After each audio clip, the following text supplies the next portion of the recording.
lwaki gavumenti teyandyagadde kulondoolwa ku ngeri gyekolamu emirimu?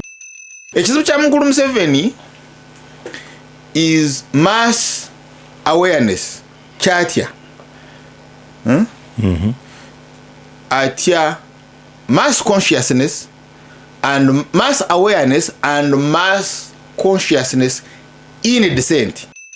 Bwemba wakuyita abantu ne webera miliyoni emu nti naye muwagire ekirowoozo kya mukulu Museveni seetaga na police permission. Oyinza okulanda ekibiina kigendera kusaasanya bukrisitu oba busiraamu ekyo n'ozibirira naye ne weetegereza nti eri mu muzikiti mu kkanisa babateekamu bwannalukalala oba just babuulira ddiini. Naye ate ebimu bireeta n'emize nga bino ebisiyaga byolaba ate ebireeta eddembe ly'obuntu. Nze ku lwange tuteeke ssente mu kakiiko k'eddembe ly'obuntu. Is it about funding? Nze ndowooza n'abantu abateekebwayo because what do you like mainly by cadres. Kikyotegeeza bw'ojjayo kadda w'enaare muteekeyo kadda wa UPC ne ku mulundi guno obalabaga tebeekengeredde obeera otya president's office ate n'okulembera abamawulire. Kaakati ebibiina kyendowooza gavumenti kyetya kiri kimu nti ssente zino ezimu ezikozesebwa abavuganya ziva mu baki. Kati gavumenti bwewulira amawulire ago yeekengera ssente zino ziyinza okujja n'ezitukuba ekigo. Okubaawo streamline badde ku drawing table balabe NGO naye nga zo ziyambira ddala. Okay. Chapter 1 gyosoma mu constitution ya leero that the people are sovereign is incorrect. Abantu tebali sovereign. In other words, batulimba nti batuddiza obuyinza. Absolutely. So the sovereign is Mr. Museveni. Tugenda okuyita abantu 10 ku street obabuuze nti mukulu Museveni bw'aba nga tayagala kintu parliament ekiyisa mukulu Museveni n'agaana n'ekijjawo. Question is NGO esomesa abantu ku byamafuta ku lwaki efuuka mulabe. Ekintu kino kitugendamu ekya speaker owa parliament ye 12 tewali kugenda kubaawo selection si kulonda. Naye President Museveni ebiseera ebimu akitingira ddala nga Nawolovu aba n'amabala abiri asobola okugamba nti genda bakuwa omunnyo nga yagambye omukyala kogumu wanja kukuba emiggo. Gasimbagane ne bannamawulire tubaaniriza nnyo nate abatuuliriza enkyaleero ababuuzaako Dick Nvule mbaaniriza mwasuze mutya bassebo ne bannyabo. Mu studios ngenda kwegattibwako Charles Romshana naye ye Siraji yatuuse dda. Siraji bweza kubatuuliriza.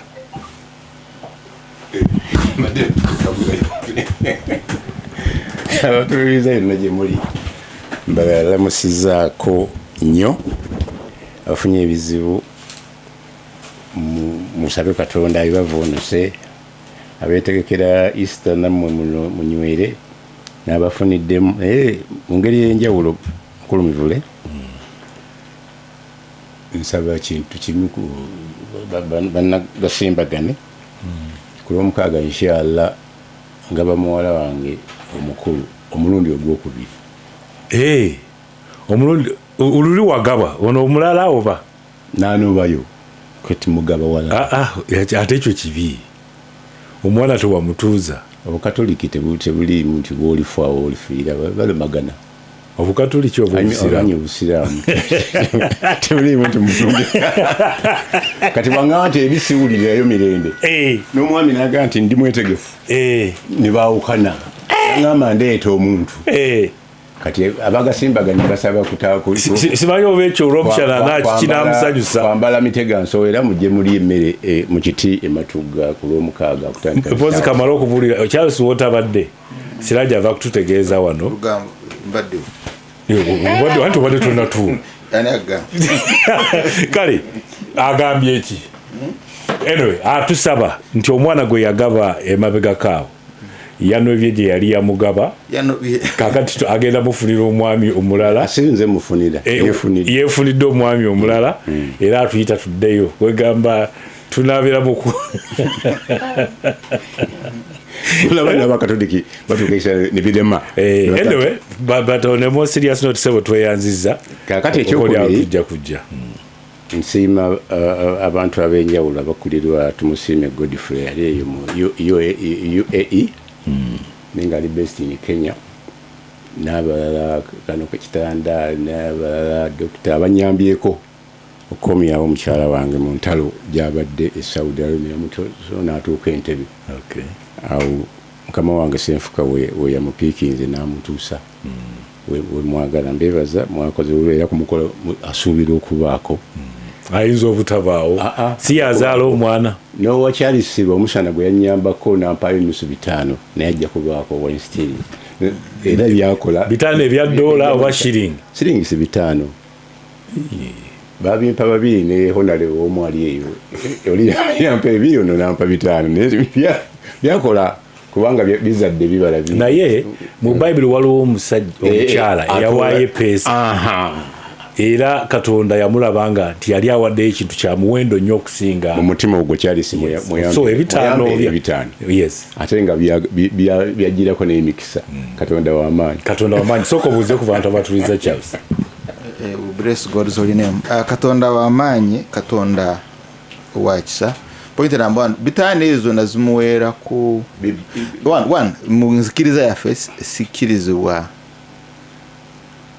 sikirizibwa kulanga nti nawaayo era sigwe ogambye yayogedde but namugamba nkuwadde ensigo oyina budget ne wanga oyina billion eno ensigo egenda kuzaala billion ensi egenda kukuwa njiragidde mu linnya ly'oli ekuwe byonna byokola ki ndoza wafunamu n'ettaka si kyokka banyongedde ente zeggwako kweshaka zino zenkuwadde zaali nsigo nga nkuwadde kodi ensi yonna ekunoonya ekuwe byonna byoyagala ate tekyatwala mwezi because sinze nalimuwa kyali kisa kya nannyini nsi kati waliwo mbadde nsoma 2 mali njagala mbisharinga n'ensi ekisooka the local language olulimi ki olulimi olw'ekinnansi oba olulimi oluzaalirwana olulimi lw'eggwanga nedda olulimi oluzaalirwana olulimi olw'eggwanga be lulimi lw'eggwanga of course no eggwanga is not a country eggwanga is a nation kati nga wogamba Abaganda Gwanga Baganda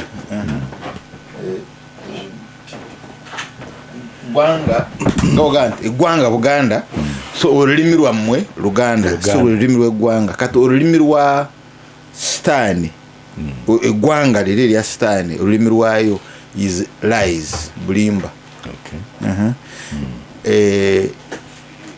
kyova olaba ensi efugibwa amaanyi ago the prince kata afuga ekibi ekifuga ensi olulimi lwakyo bulimba boyogera ku prince oyogera ani prince yes olulimi lwayo the local language the real language bulimba byolya Trump ayogera tugenda kuteesa mirembe naye nga bwatemula bwakuba amafactory you get yes bwe kati bw'omuwuliriza oba owuliriza the other local language of the prince of darkness which is bulijjo nga nti ensi balimba then ekirala kyenjize kyenjagadde nsharinge n'ensi nti tambulira mu maanyi ga nannyini nsi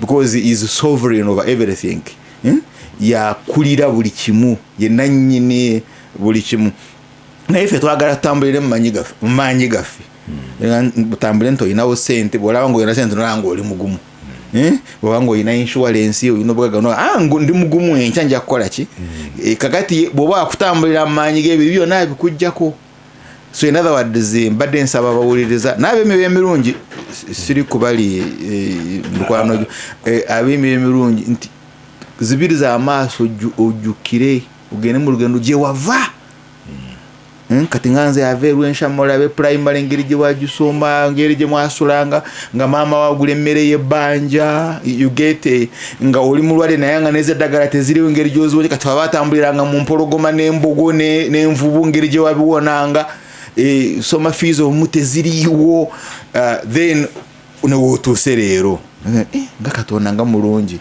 kati awo osobola okutandika okulowooza gy'olaga laba gy'ovudde olabe gy'otuuse osiime nannyini nsi then olyoka olowooze ne kupulaningira gy'olaga kati nga neighbor wange wano tunulira olugendo lwoyiseemu ogenda okufuka RDC I think nzani nga katonda mulungi ninjira n'envi abalazi kansa zibatta blood pressure twabeeranga ne RDC oyo nga tusaka amawulire ku parliament abalwadde zibatta tebakyasobola na kulya bwanywa otuuzi bagamba naye kati RDC alina okwebaza kati bw'omala okulaba olugendo olwo kati weebaze then olyoka oplaningire ki olyoka oplaningire olulala RDC buliza ku bantu omusajja akuwadde priyambe ennungi mwese mutabasaba n'abanyabo gyetulise mwebale gye mutuusaako engalo abafunidde mu mboozayoza abafiiriddwa ne mbasaasira abewaffe Masaka ebibaddewo ku mukulu bitanda ndooza kyakuyiga eriife abasigaddewo ate n'ekirala tuyiga okulaama tekitegeeza nti bw'olaama ofa ekyo ndooza kiba kirungi nnyo ate nkulisaayo ne ssentebe wange owa disitulikiti ey'Ejjinja omukulu Moses batwala mbaga abadde mulwadde ng'ali ku lubbizi wano naye bamusiibudde eggulo embeera esimbi n'akatono wawaddewo olokoso nga babiteekamu ebyobufuzi bulwadde nga ffenna bwe tugira ki bwe tusobola okulwala nebaza muganda wange ekyokulaba katonda okutubeezaawo nange neewunya omukulu lw'omushana mama wange ndooza yandibadde n'abaana nga 8 oba 9 naye bonna either okufiira mu zaaliro okubaza process wano nga bazaala nga bafudde oba embuto okubuuka nze naliweeraho nkimanyi nti nina survival instinct y'amaanyi Mukama Katonda okubanga nkyaliwo yakuzaala bwomu maama yanzaala bwomu nina baganda bange ne bannyinaze aba ku side eya taata ne ku side eya maama ndiwo bwomu naye nga balabona embuto zavaamu so nebaza Mukama Katonda okubanga nze wendi alhamdulillah rabbil alamin naye nammwe mbeebalizaako tutobye ffenna ate ndooza tukyaliwo Mukama Katonda bw'anaaba ayagadde oba oliawo n'ebiseera bya Uganda eby'omu maaso nga naffe mwetuli bitangaavu nnyo olina akantu kokuwonyeekaawo kogambye nti abantu bayiga okulaama nti abamu batya nti bajja kufa nga balaamye kubanga kaakati nabadde nina ku mukutu ogumu nga mpulira munnamawulire omu owa ebyemizannyo naye ng'ayogera ku byabadde ewaabwe nti taata we yalaama nti ettaka lyabwe libeerewo obukolokolo tebalitunda naye etteeka bakozeseza etteeka ly'obusika nga kubanga baganda baabasinga baadde baagala kugabana era baatundiddewo naye ekyo kijja oyo lwakuba yakikola bw'atyo naye ekiraamu tekikyusibwa mpozi ng'ogudde eddala ebintu byonna n'obiwa kereziya ng'ate waliwo ba dependents kuba kusalawo high court ekiribyuyo naye bw'olaama n'obuvunaanyizibwa settlement yandibadde ng'ogudde eddala onoobiwa omuzigiti kale n'omuzikiti oba ne queen oba ne gavumenti kereziya kyekinzijidde naye mbadde ntegeeza ebitongole eby'engeri eyo naye bw'olaamisa obuvunaanyizibwa ekiraamo ekyo teryakigira ki teryakiyigira so ekyo nakyo tukiga mpozi si mbadde ndaba wano ate Weekend Vision musomedde wano owo okubanga bateekateeka okuwa pensoni okutuukira ddala ku bakiyamani b'erusiwa naye nabo nga bateekayo ka contribution naye tulina kuddamu tulowooze ku issue eyo yali ya pension the will of the dead ekiraamo ky'omuntu afudde katugwa yafa ate bibyo byetulina okutambulirako nti olina okulagira abaliwo kubanga gwoba nannyini the wish is different respecting the wish gwobadde nannyini bintu so you have to guide ku ngeri ebintu byo binakwatibwa kati nga tukyali mu nsi tanina kubirowoozaako toyina kyoyina kyobola toyina kyewajja nakyo toyina kyogenda genda nakyo n'omubiri gwogenda gwe wandyagadde status ebeera etya ng'ogenze ku bintu byo ogenze ate toyina kyoyina twerimba lwaki twaleka harmony abantu b'obutakujubana n'abantu toyina abantu battiŋŋana sibawo abaana banannyini nsi abaana ba nsi the children belong to the earth ntomala manyi bantu it's a wrong philosophy kiwanvu naye kina controversy zaakyo kyogamba kati kyobola nti kibi kituyingira n'olowooza bino ebintu bibyonguudo mataka biki kubanga ne mukulu kakirafu ebintu byange njagala bigenda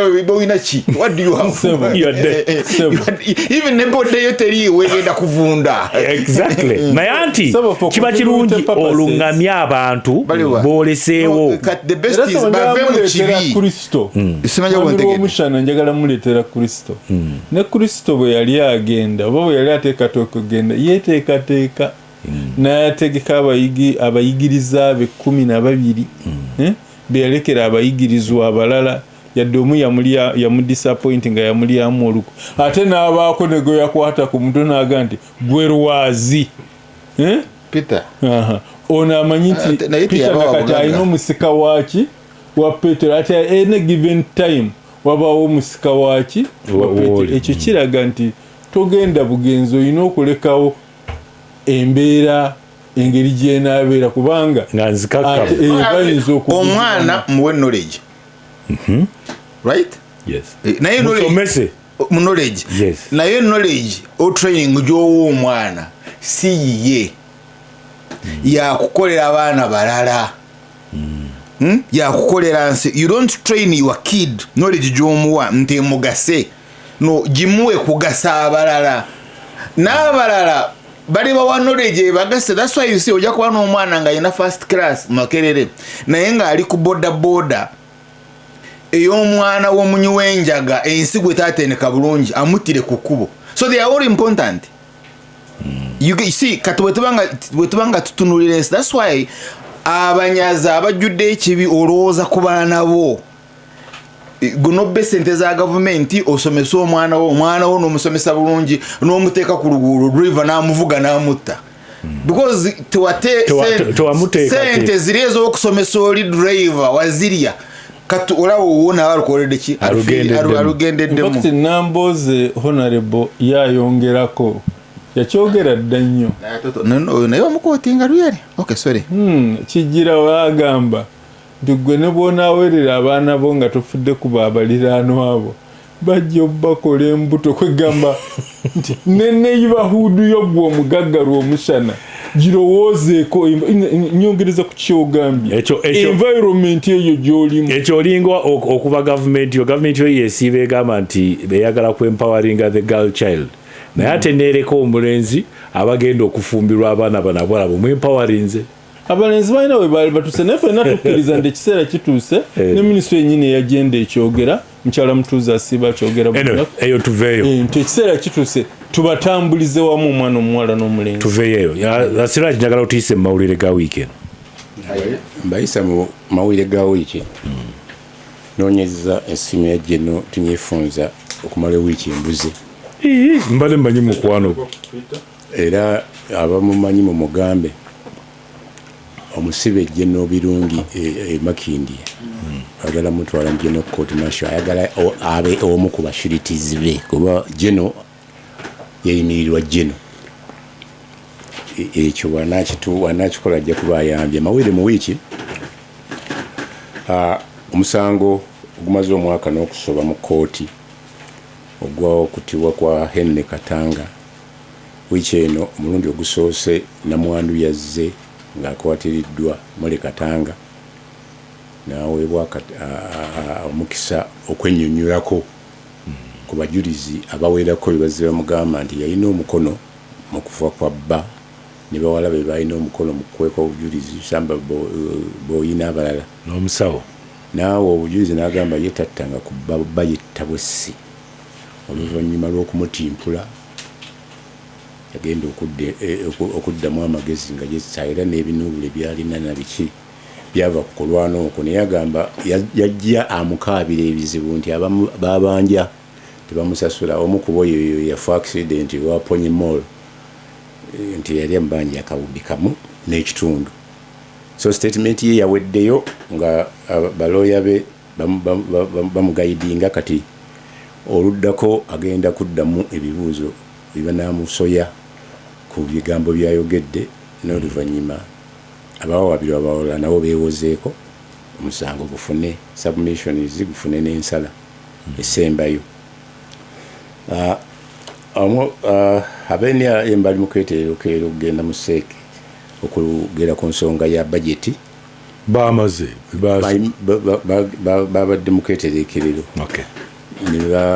ne boogera ne ku bya yala 32 abavuddeyo mu kwesimba ku bifo 2 balabe engeri gye banaasunsulwamu n'ekya sipiika nakyo bakyogeddeko minisitule y'ebyenguudo n'entambula yakoze ennongoosereza mu tteeka ya express penalty kagwirawo negamba nti kati bwebakukwatira mu tteeka eryo mu kifo ky'okusasula emiliyoni 7 ojja kusasula 2 mu kifo ky'okuzisasula mu ssaawa 48 bagenda kuwa ennaku 28 ng'oli wa ddembe okwekubira enduulu ne balivyuwinga ate bw'otasasula mwezi osasulirako ne penalty kati lyetteeka eririnze okukakasibwa lipooti ya Rubos endala empya yafulumye yagambye nti obwavu bweyongedde mu bannayuganda nga region esengayo abaavu eri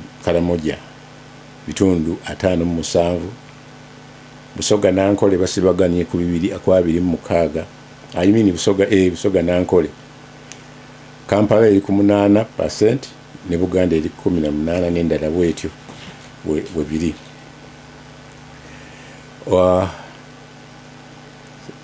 Gundi yangana kwogera bigatanafuluma mu mawulire naye Mzimbanga afunye mu mawulire amalala yadde Gundi CDF yaragidde ne bakwata ku bajeno babiri abakagobwa mu immigration General Dani Nabasa ne Brigadier Johnson Namanya bakuumirweyo kisondi Kasenyi facilitation area nga n'abalala babiri bajeno banoonyezebwa n'abalala 3 ababulijjo bali ku misinde kirala ekibadde mu mawulire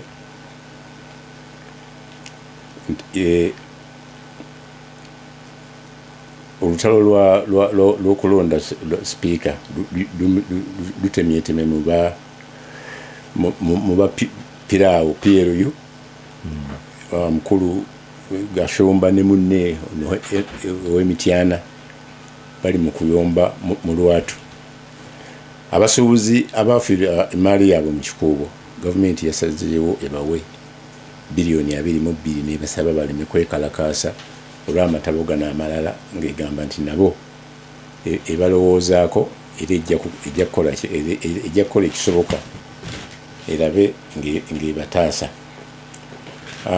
Gigi omupya agenda kutunda ebintu ebyawambibwa ebyenjawulo naddala amayumba estates na biki abantu ababifuna mu bukyamu nga stage eno bakola evaluation balabe sente ezikola ki ezibivaamu okutoloka okwa Bobi Wine kubadde nnyo mu mawulire wano n'ebweru nga buli mumu ayogera kiki yatoloka atya yakola atya naye agamba nkomawo sirina musango tebateesa so ekyo kikyali awo nga ne nuupu yeetegekera okulaba nga eronda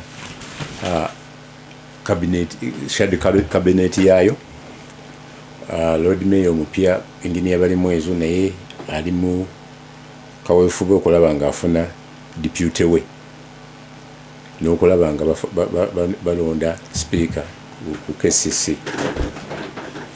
Ebyo n'ebirala byebibadde mu mawulire wiiki eno.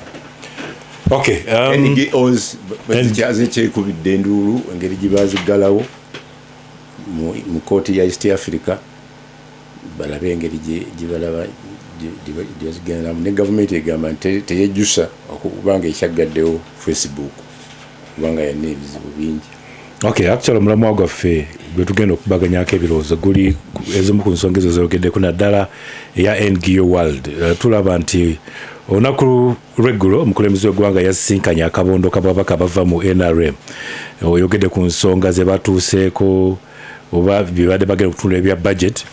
Naye ng'ekimu ku ebyo bye baagala okussaako essira, omukulembeze w'eggwanga yagambye nti ayagala baleeta etteeka lye bayise Protection of Sovereignty Bill 2025.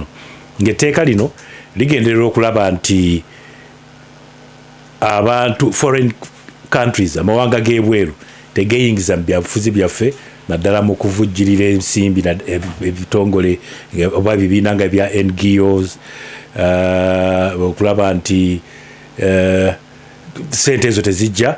So etteeka eryo lijja ababaka n'asaba ababaka ba palamenti mu kabondo kano aka NRM okuba nti bateeka essira ku nsonga ezo.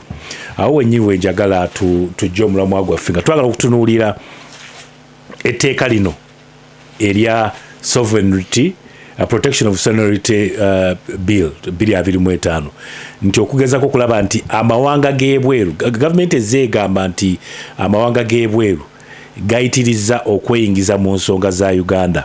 Era kyensonga lwaki ebibiina byobadde yogerako ebya NGOs bingi ebizze biggalwa, Free Media tulaba nti aba ACME baggalwawo, kibiina ekirala eky'abamawulire ekyaba Sempala bafrizinga ssente zaabwe, omusajja ono yaliva ku NBS bani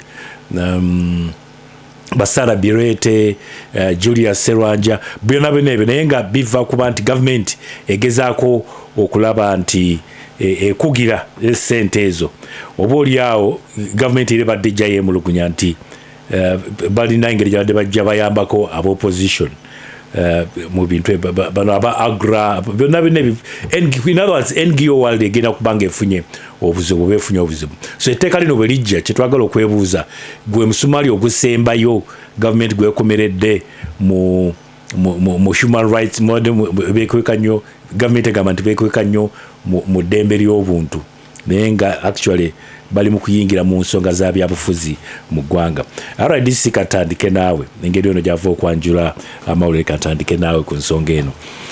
Etteeka lino gavumenti lyeteekateeka okuleeta mu palamenti era gyo walabye nti omukulembeze w'eggwanga yagambye nti ayagala palamenti emuwagire ku tteeka lino.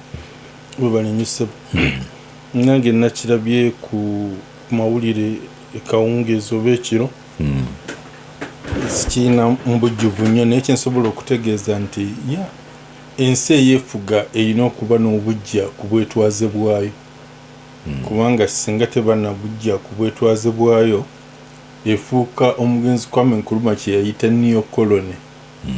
Neocolony yategeeza nti ensi bw'ogitunuulira eti eba yeefuga ena bbendera ena omukulembeze w'eggwanga n'ebirala naye ng'ate mu reality twala erya ggwanga ddala naddala eryo eryali lyagifuga. Ffe twasomera mu mulembe gwa Kodiwo abatusomesanga political education mu region baawanga ekyokulabirako ekya Kenya ne Bungereza ne Rwanda ne Burundi ne Congo ne Bufaransa ne Bubirigi. Nti wane waffe mu region agabanga gaalinga amasaza agaali amatwale gaaki agaali ga colonial power gaabwe. So ensi yonna erina okwefuba okwetwala naye ate teri nsi yeetengeredde oba tukiyite interdependence. Bwe musalawo okugenda mu kibiina ky'amawanga amagatte ne muteeka endagaano ezo zi Geneva Convention biki ne muteeka ku Human Rights Charter eya 1948 ekirangiriro ky'eddembe ly'obuntu, musalendalinga obumu ku bwetwaze bwammwe. Ebintu ebino ebisalirwanga mu lukiiko tabe mu likolo ekibiina ky'amawanga amagatte oba mu Security Council oba mu UNESCO oba mu WHO oba mu FAO ate naye eri wagezi waliyo obu incentives obugira ki eriyo obuyambi obuvaayo n'obanga okubeera mu kibiina ky'amawanga amagadde tekikusala wano ewaffe ne tujja e Addis Ababa mu 63 ne tuteekawo OAU Nkrumah ye yali ayagala sovereignty yonna tugisalindaringe tukole United States of Africa naye amawanga gaali gaakafuna obwetwaze nga galina obujja bungi n'obwetwaze bwaffe wano ewaffe ne tukola ne East Africa Community naye twalema okukola federation kuba twalina obujja bungi nga tukyalina amaddu mangi ag'obwetwaze bwe twali twakagira ki so ensi yonna gyefa yenkana efuba okulaba ng'ekuuma sovereign dignity yaayo ekitiibwa ekyo ekyobwetwaze ne territorial integrity n'ensalo zaayo kati bwe tudda ku kino kye tuliko nze nandirowooza okuva ekiseera ebibiina byaffe kansooke ku bibiina by'obufuzi nga sinagenda ku bibiina bya bwannakyewa naye tuyinza n'okutandika mu bibiina by'obwannakyewa ebibiina by'obwannakyewa oyinza okubijjiira ddala mu bitongole by'eddiini leero ku luno sijja kuba kyakulabirako kya kereziya yokka mukulu w'omushana gye yankwatidde naye eddiini zaffe zonna abawarabu bajja basuubuzi tewaaliwo nteekateeka nti bali mu kusaasaanya busiraamu mu Uganda oba mu East Africa by accident ne bajja wano naye bw'olaba ku piiki ya conflict eyavaako okwokya abantu ennamugongo basooka kwokyerayo basiraamu abasiraamu abo baali bawagirwa abasudaani abamisiri n'abatake nga abatake abasudaani n'abamisiri bwe baatuuka wano basanga kabaka Muteesa agamba nti musiraamu naye nga si mutayirire ng'omuzikiti tegutunudde Kaaba waliwo n'ekirala ekyokusatu ne bagamba abagalagala ba Muteesa nti otaddeyo bakulembera nti imaamu ne wuzuye tegiraki tetuuka so baba abaswayiri ab'e Zanzibar ebyo baali babigumikizaga baga nti ekintu tulina kizimba ki mpola ne Muteesa n'agamba nti obwo obujemu bwe mwetangako nga Kedifu Ismail ayagala mu kusimba bendera wa Jinja ku nsibuko ya Kiira wano libeeretwa Sazali n'abooki kaakati waayitawo ebbanga ttono musikaawe yagenda okulaba nga naye abamisani ab'Abangereza n'ab'Abafaransa abagalagala be basomesa babagize eki babaludde bamujeemyeko abatuma bino nti oyo yagenze kusoma tatono nti oyo yagenze kusoma naye n'abookya ki okukonna kwali kugezaako kukuuma sovereignty naye eddiini zaffe olw'okuba zaaveeyo ne buli kati gye zaava bakozesa ebitongole ebyo mu ngeri emu ki oba endala naye waliwo eddembe ly'okusinza era sirina kye ŋŋamba ku nsonga eyo naye ate bwe kituuka ku bibiina by'obufuzi ebibiina byaffe byatondwawo nga tugenda okwefuga nga tuli mu Cold War okuvuganya kwa Soviet ne America ng'ekibiina kiraga mangu gye kigwa bw'otwala nga Uganda National Congress eya Musaazi eyasooka twalina ne office e Cairo omwabanga John Kalekezi taata wa General Kale Kaihura nga Soviet Russia obuyambi bwonna bwe yawanga ebibiina by'obufuzi mu Africa n'ebirwanyi ebyalirwanira okwefuga byonna nga Kaihura ya coordinatingira ki e Cairo kaakati era nga wano abamukuba baga nti Musaazi mu communist Uganda National Congress ba communist abakatuliki ne batandikawo Democratic Party okulwanyisa communism bwe balemu okukanya n'abaprotestanti mbu okuteekawo ekibiina ekimu kulwanyisa ki communism n'aba protestanti ne bateekawo Progressive Party bwe manzijukidde bali erinnya ekyamuliira kaakati omwava UPC yavaamu eno UNC yavaamu yalimu ebiwayi bisatu ndowooza ne muvaamu ne Uganda National Union ne Uganda People's Union oluvannyuma ne batula wamu ne bateekawo Uganda National Congress naye baasigala bali attached nnyo mu ngeri ya communism Kakonge Ssaabawandiisi yali esomera Buyindi bataddewo Sapopa group ba Paulo Muwanga ba Midandi Sali ba Kintu Musoke kive eddiina ng'erina indoctrination y'amaanyi eya youth wing kaakati ate n'aba DP nabo nga bali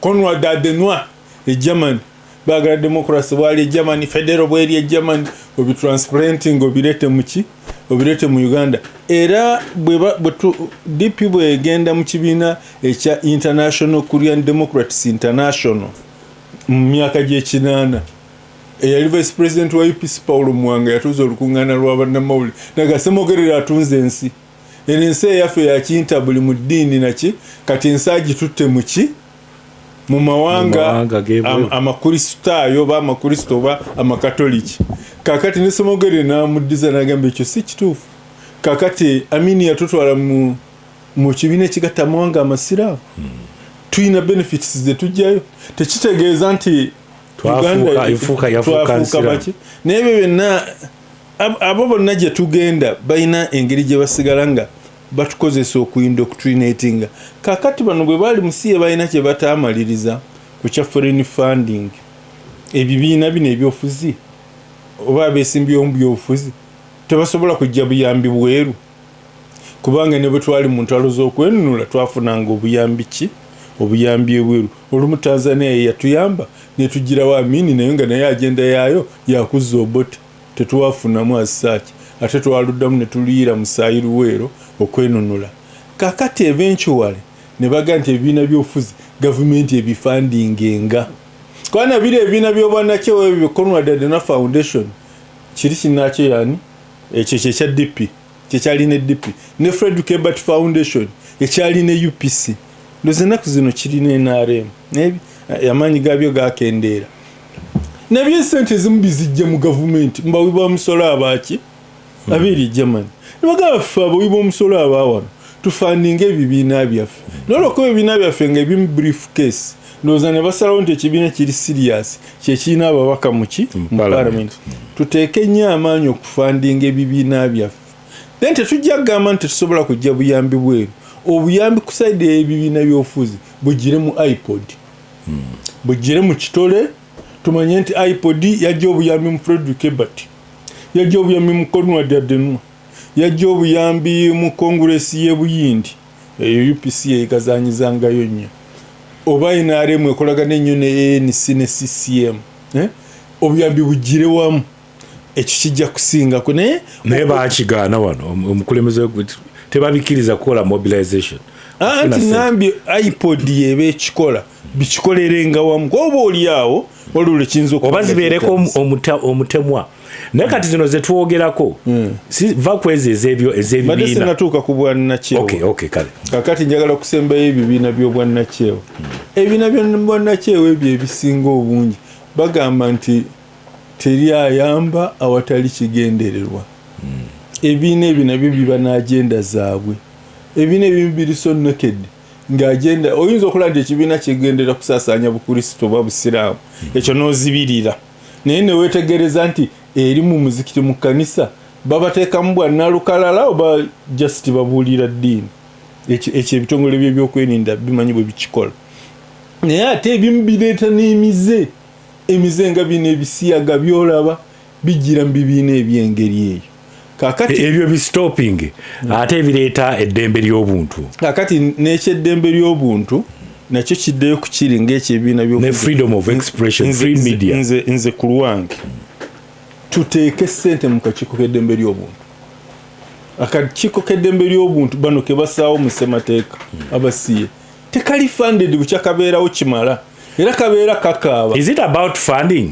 Nze ndowooza n'abantu abateekebwayo because what do you like mainly ba cadres kikyotegeeza abaaliko abawagizi ba NRM waliwo omusajja yali ani Ali Romara wawula ku musajja gwe bayita Ali Romara yaliko minisita Kobote tu yes wamulirako mu Human Rights Commission nkwadde kyakulabirako ba Reverend Father John Mary Waligo abo baali balungi then government yali teringiriza kakiiko ako ng'ekaleka ne kakola emirimu gyako naye ku mulundi guno obalaba nga tebeekengeredde era nze saagala kugenda nnyo mu personalities kakati bw'ojjayo katugeze bw'ojjayo kadda wenaare mutekeyo kadda wa UPC tutekeyo bannayuganda abanyina ebisaanyizo awatali kufaayo ku kyera ndowooza bwe kiri kakati naye tukafunding then ebibiina ebirala eby'eddembe ly'obuntu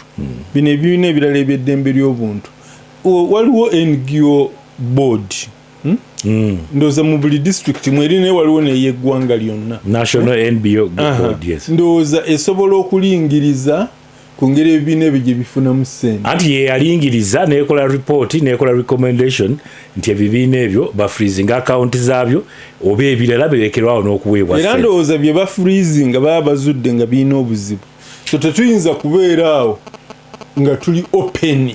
Ebibiina ebisinza okukosebwa oli w'amawulire ebibiina ebisinza okukosebwa njagala kumalira ku kyamawulire eddembe ly'amawulire n'eddembe ly'okweyogerera lya bwebange naye n'eddembe eryo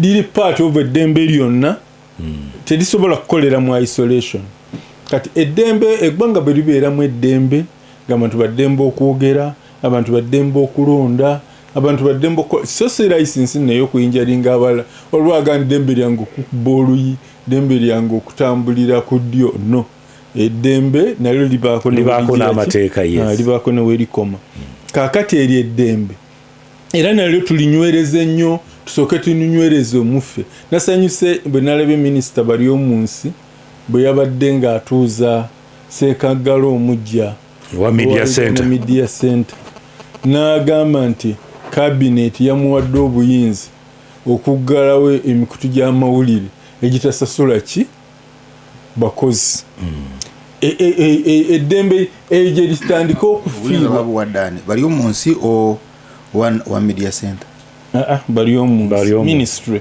because sirabawo Ssenkagala wa media center what is the deal with media center ebijja tujja kumulamwa ye mwogezi wa government what is mwogezi wa government is bali omu nsi what is oyo yeweebyobufuzi media center yessengejjero ly'amawulire ebyo birala ag'ebitongole bya gavumenti ebyo bijja kutujja kumulamwa waliwo ne munnange yali akyesunga ennyo naye bwe bibeera ekifo kiba kimu bwe omulala bwakifuna nga mukkiriza kakati mwakolanga naye mubukedde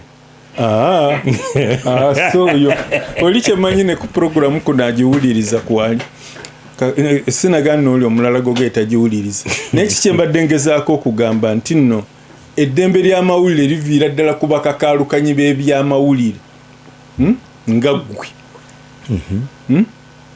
okubanga bali well facilitated gavumenti bwe kiba kyetaagisa okuyamba ku mikutu gy'amawulire okuyimirirawo ejyayo n'egy'obwannannyini nakyo kigirebwa eki nakyo kikolebwe oba oli awo tujja kuba tetwetaaga nnyo buyambi kuva bweru naye n'obuyambi obuba buva ebweru mu bibiina ebyo nabwo bubeere nga bwekenneenyezebwa kubanga n'emikutu gino kagiba egy'amawulire nagyo abasiyazi n'abatujju nayo basobola okuyitirayo naye ng'olowooza indoctrination esobola okuyitirayo gavumenti gy'oweereza eyagala free press gavumenti eyagala free press ndowooza mu Uganda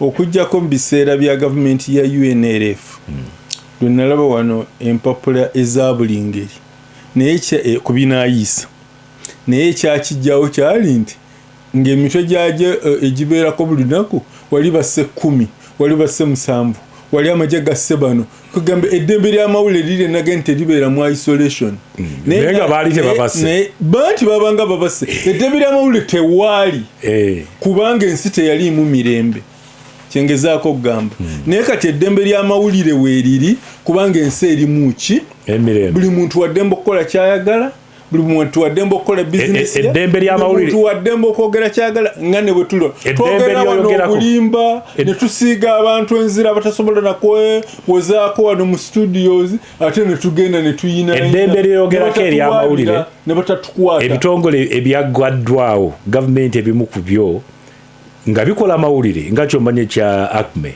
African Center for Media Excellence Uganda Human Rights Network for Journalists ebitongole ebyo bibadde bisomesa abaana ne bibayigiriza omwamawulire omutuufu yandibadde yeeyisa atya yandibadde asaka atya amawulire oba story yandibadde aginyumya atya naye ekyo gavumenti eringa bwekwata essente zaabwe ze bakozesa neziteekako envumbo ebanga egamba nti teyagala bantu bano bafune bukugu mu kuweereza kwayo. Kyekiri kyenkubuuzizza gwolooza gavumenti eyagala free press. Nze ndowooza ekyandisinzeeko obulungi kibi okuba abamu tubamanyi ng'abantu, naye ekyandisinzeeko obulungi kwe kulanga tutereeza ebibiina by'amawulire ebigundiivu, ebintu ebyo bikolerwa omwo.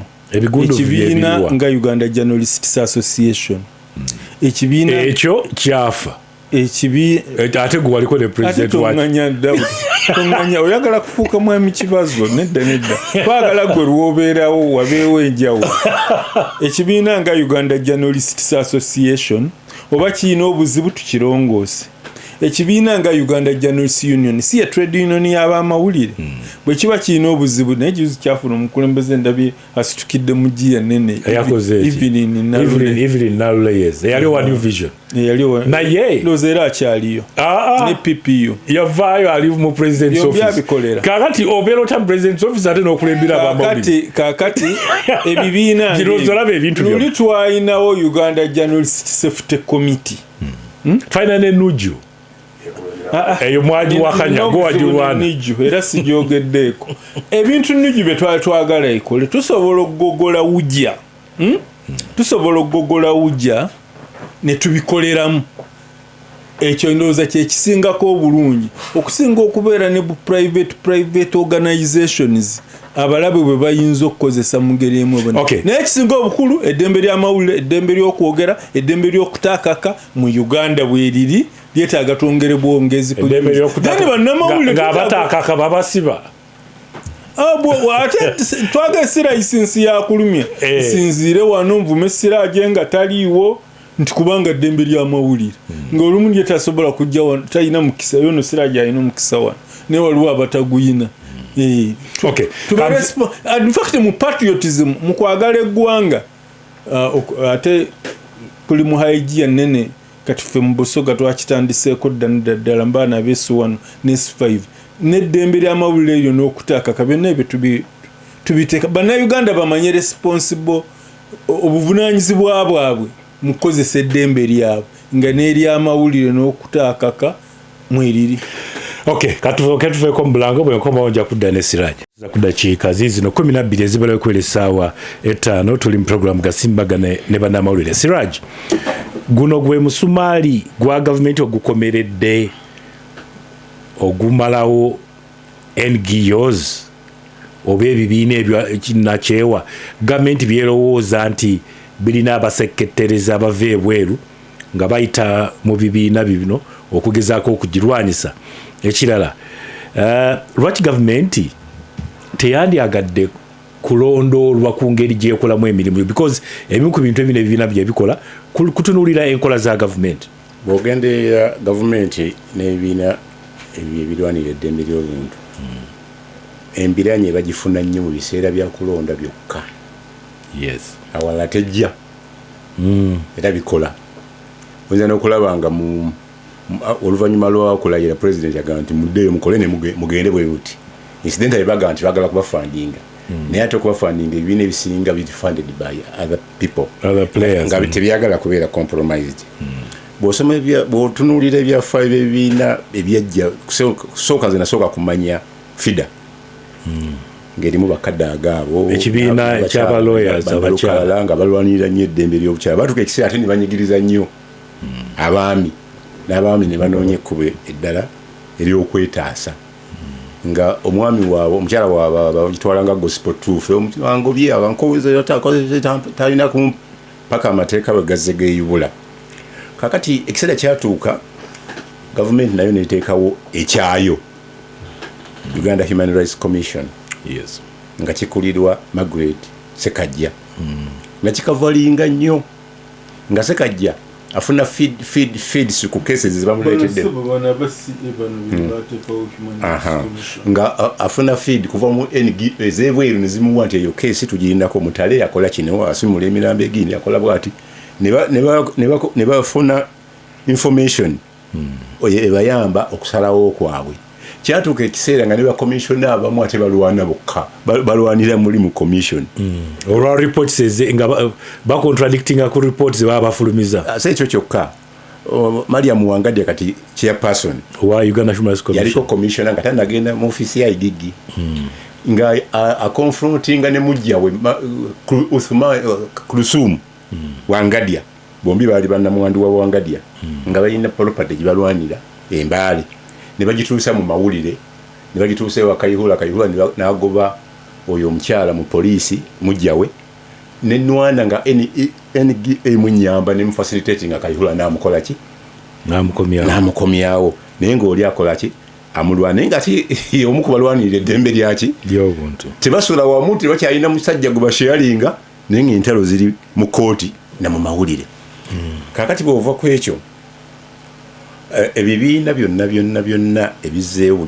buli kimu kirina ekigendererwa kyakyo omuntu asinze okukwataganya ebibiina ebyeddiini mugenzi kati bamuyitanga Father Agoston yawangaalira nnyo mu Uganda nga omulamwa gwe omukulu yali alwanyisa Kalabba yawandikako n'akatabo akayitibwa Should the State Kill ng'awa ensonga ng'aga nti okutta si kibonerezo era mu kukola ekyo yalina investigator omu esomero Efaransa nga bamuyita Godfrey Sewufu nga anoonya abantu ebasibidde ebyobufuzi n'emisango egitaliimu egy'okuwaayiriza n'agezaako okutaasa famire yaabwe ng'aweerera abaana abo gavumenti beeremeddwa okusasula ababa basibe yaweerera abaana bangi ng'agenda n'akyala mu kkomera n'abatwalira obuyambi n'abasuulira school fees kati mu keesi ezimu ziri fundamentals eyakolako successfully ye keesi ya Mpagi kubagamba nti yatta omuntu n'akola investigation kizuula nga omuntu gwe yatta mulamu era Mpagi gyali awo wakisoka ti mulamu bamuta naye ng'asaavinze emyaka egisukka mu 2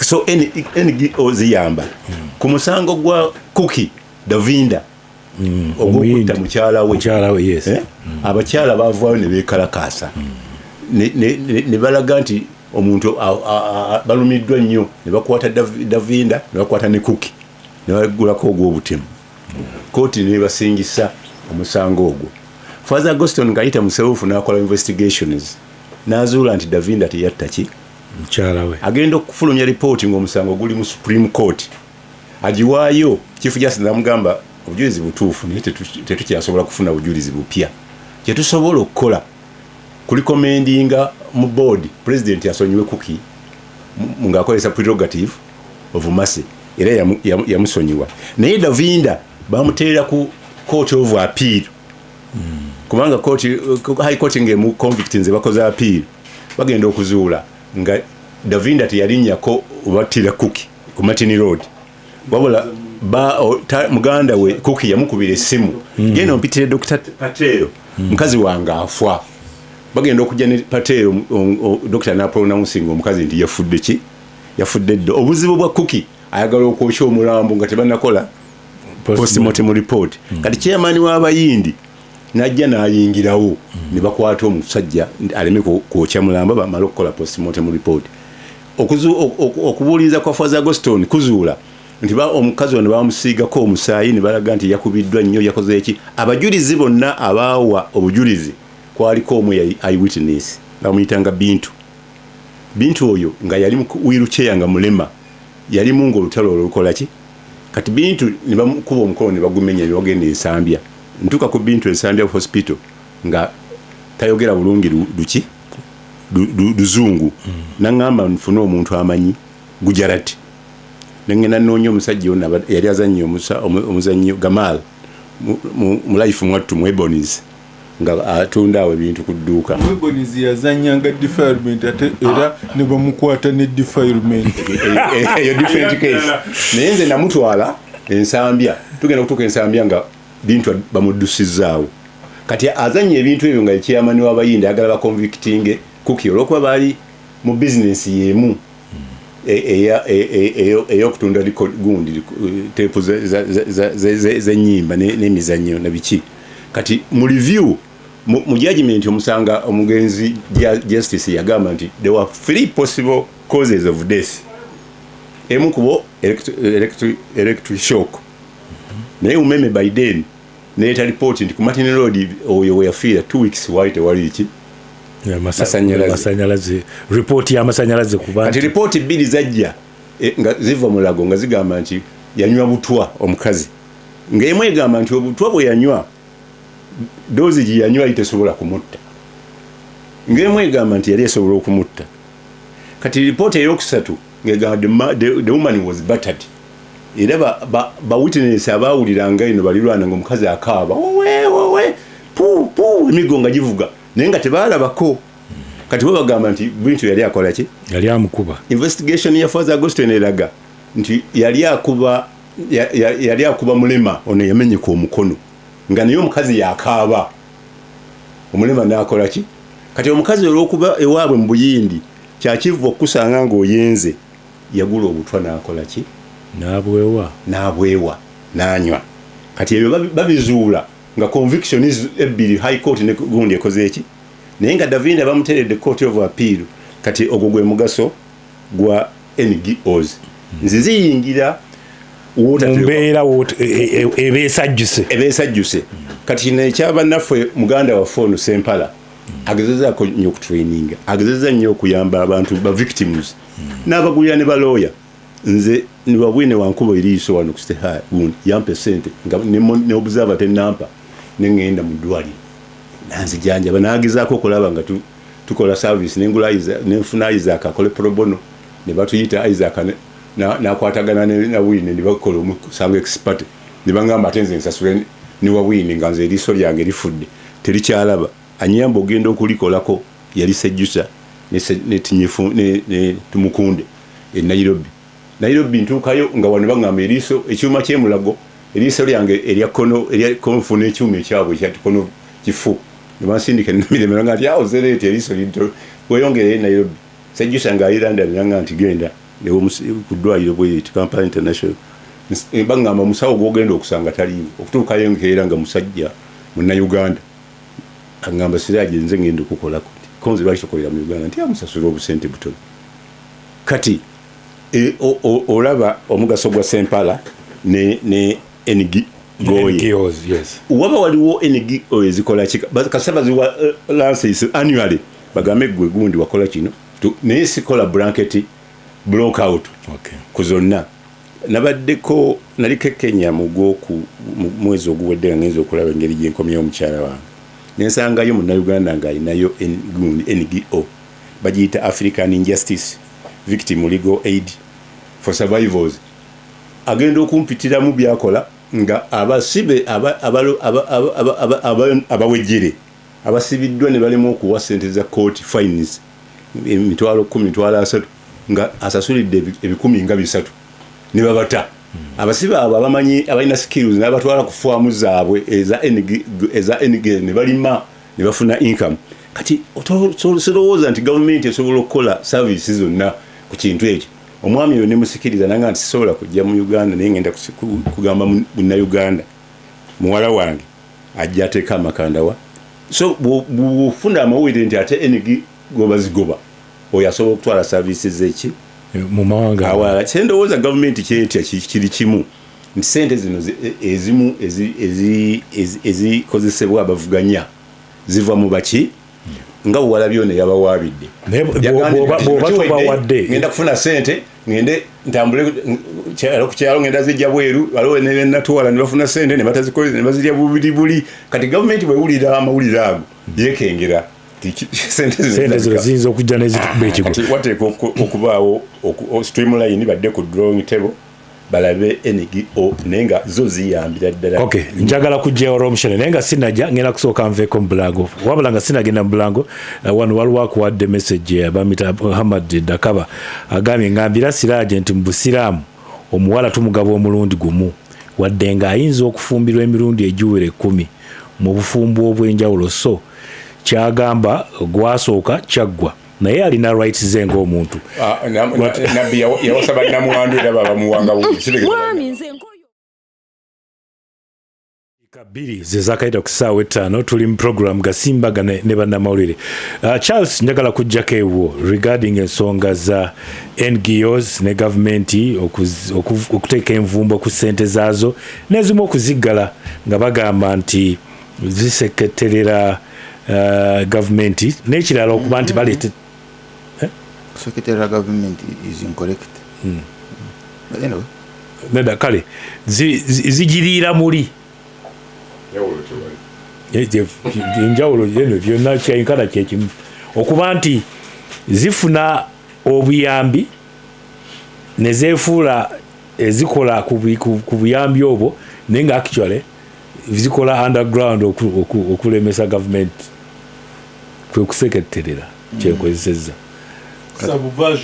subversion kind of mwena muli bakyamu kati kyova olaba kyekizibu Uganda kyeyina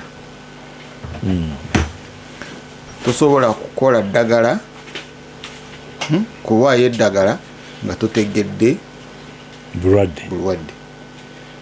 So you begin with proper diagnosis of the disease of the disease you are not sure of.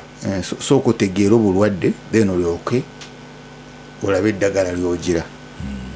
Kakati Abannayuganda bo bagula eddagala ne balyoka bagenda okunoonya obulwadde oba ne bajjanjaba obulwadde bwe batamanyi kozesa omuzindaalo alina kumala kubaawo omulwadde n'alisangawo toliira alwalira seewulira bulungi kati agenda mu pharmacy mumpe eddagala bweriti mumpe ly'omusuja naye nga tamanyi oba typhoid oba malaria ate alinamu ka temperature.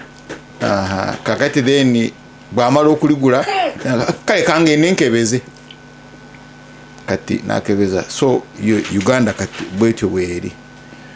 So the bill olugambo lwempulidde wano the bill is sovereignty.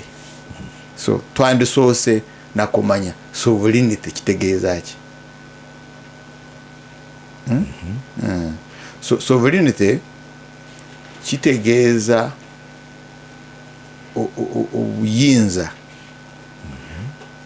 obuyinza kyentandikiddewo that God is the most supreme, is the most sovereign. Tewali amusalirawo, yesalirawo on anything bukintu kyonna. Kati Uganda yali tenyina parliament mu biseera bya nkaaga below. As Uganda first and foremost teyaliwo, but ne bwe yandabaddewo yali teyina ki parliament. Nga parliament esalirawo Uganda yali parliament ya Bungereza. Yes, so the sovereign was Bungereza. Now London Conference. So Tanzania yawamba Uganda in 1979. I think even up to 80 tandikirao. So Tanzania was the sovereign. Mkulu Nyerere yasalirawo Uganda. Twatwina consultative council na Rwali nga bayina okuddayo wane wa Nyerere. Wa Mkulu Nyerere. So now I think you get what I mean by the sovereign. Katuwano obwannannyini kiringa kyekitegeeza obwannannyini means ogwosalawo nannyini buyinza anti nannyini buyinza is sovereign. Yes. Kati wano twerimba 1995 nga tukola constitution twerimba nti obuyinza bw'abantu. Actually it should have been obuyinza tubuzizaayo mu bantu, because obuyinza bubanga bw'abantu ate olina okukyogera bw'abantu. Obuyinza tubuzizaayo muki mu bantu, tubuzaayo mu bantu bwali buvaawa.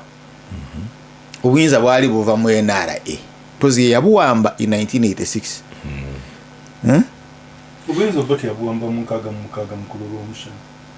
I'm talking about 95. Yogera ko 95. Ne babujjako. Yogera mu muzindaalo. Obuyinza bwoyogerako. Badengeza kugamba muganda wange. Nti mu nkaaga mu mukaaga obuyinza obwo bote yabuwamba. Ne bubanga bujja bukubwa buso abakulembeze abazze baddako. Okutuusa mu 95 bana aba CA wansi w'NRM lwe babuddiza abantu. So chena mukaga the NRA captured power from from the people of from Uganda. the people of Uganda. Okay, kale. Sorry, Anti musabe nti wagala naye ate bw'oba oyogera nze njagala okwesa ennyo microphone such that ogenda ku record. Ali mawulire tagoberera. Kyembadde ngezaako gamba. Kyembadde yadde muganda wange wa Ntondo. Naye kyengezaako gamba nti baalutwa be bannannyini buyinza Museveni be yajjako obuyinza ono bagamba obuyinza bwawambwa mu 6 Amini n'abukuba Busuku Obote, Abatanzania ne babukuba Busuku Amini ne baleeta Obote, Lutwa n'abukuba Busu Obote, Museveni n'abukuba Busu Lutwa, naye Museveni obutafaanana nga bali n'abuddiza abantu mu 95. Just awoka. Okay. Charles genda maaso amaze okuwa information. No, mugambe agala kukidamu emirundi emeka. Please. Because agala ndi mu kumpito w'Entondo. Nali muwonize era time nti nzija kumuviira. Nedda tugende maaso. Yes, sagala kumpita because sina Entondo zaki. I'm developing my thought. Atagiyingiramu. Gireke gweyo giyingiremu kati oyogedde. Sorry. Please, sagala okide oyogedde nimpuriza why do you think tukutegedde? Why do you think tukutegedde? Abantu abamu ndowooza bw'oba ayagala omulage nti omutegedde nti thank you. Ndowooza engeri gy'obadde omusiimye alowoozezza nti information gy'akuwadde tebadde useful. Naye genda mu maaso. So in 1986, NRA usurped power. Yawamba obuyinza. Yes, yawamba obuyinza. Kitegeeza we captured power. So that is primary. The capture of power is primary. Gwe bujjeko is secondary. Yes. Oba gwe bujjeko naye yali abuwambye is secondary, but it captured power. That's a fact. And indeed buli mwaka ejjukira engeri gye yawamba obuyinza. Buli mwaka ate tegendera myaka 40 when we captured the power using the military. Kati obuyinza obwega twagala kubuza. It was returning power in 1995. Kyati kyengamba nti obuyinza obwo teyabuza. Article chapter 1 gyosoma mu constitution ya leero that the people are sovereign is incorrect. Abantu tebali sovereign. In other words, batulimba nti batuddiza obuyinza. Absolutely. So the sovereign is Mr. Museveni. Kyayagala kati kyekikolebwa genda okuyita abantu 10 ku street obabuuze nti mukulu Museveni bw'aba nga tayagala kintu parliament ekiyisa. Actually it is the other way around. Nti parliament ekiyisa mukulu Museveni n'agaana n'ekijjawo. Ngachi like the mwaka guno oguwedde budget. Parliament yaga achwana ne wano tukyusizaawo. Namuganga says. By the way, ne meeting yabadde yeggulo. Balaze priorities kati sagala wambuza nga kinkwade kyokulabira. Parliament yayisa. Negazi ne sente zivanu zigende wali zigende wali n'abawana ate mukidangamu. Never again should you ever do it. Mwawane chega we are very sorry. You get so the parliament of Uganda and the people of Uganda are not the sovereign. The sovereign is Mr. Museveni. You get so kati ngabwe chali mu Bungereza. The only thing in the chali mu Bungereza ne Uganda is that Bungereza yayina amazima. It was honest. Ngegamba nti Bungereza yesalirawo Uganda. But wano akulaga azifu go okola ki? Go salawo ne salirawo. Kati ne wayagala leero nti nzero mshana mbere speaker mbere. go aja kulagira MP owamaje omwa koleki bakulone ngo amaje ncha nyingira amaje wabiro urumbere MP wamaje ngene muki ngene mu para arachusa gambe any member of parliament can become a speaker including I can imagine parliament nga go speaker wera unemba vuga emyaka negenda is sovereign. You get so kakati eteka ligamba the sovereignty ulwanyiso okugira otya NGOs ovuga otya NGOs ozukugira otya kutayingira mu buyinza bwa mukulu Museveni. It is a contestation between NGOs and Mr. Museveni, not a contestation between NGOs and the people of Uganda. Kashobola nankano wabulidde Kisaraji NGOs ziyamba abantu, yes ziyamba abantu, but ye mukulu Museveni kyatunulira iji nyina abanwanyisa abarwanyisa obuyinza bwange so mba controlling antya yes my sovereignty. Now the kati we go to freedom sajari ayinente katente bwegenda okulya omuddo yali bwegenda okulya omuddo yagikuba inewe ngeri joji directing ebe weyita biki najikana yagikuba nnyo kati waliwo omulalo naga ente nogikuba bwoti wena magamba ente yange it's my cow bwenjagala kati ngisala nenjiriya bwenjagala njitunda ne bwenjagala njikuba because it's my cow. Omulalo namusemberera namuwa omugo kwa mugongo n'omutwe nagwabya tonkubidde kinaga guno omugo gwange bwenjagala ngusuula bwenjagala ngumenya bwenjagala ngukukuba mugo gwange so kati bwokireeta bano bamu benda bafuka abalamuzi basalirane buli roterente noto yofiri go kubente torantu wafadda tasobola kuangula musango. So the NGO first and foremost NGOs eziriwo tezikabirwa one tewanda badengo okabira NGOs wanda badengo okabira abantu right. But the NGOs is mune mukulu Museveni because they're very useless. Actually there's mune MPs.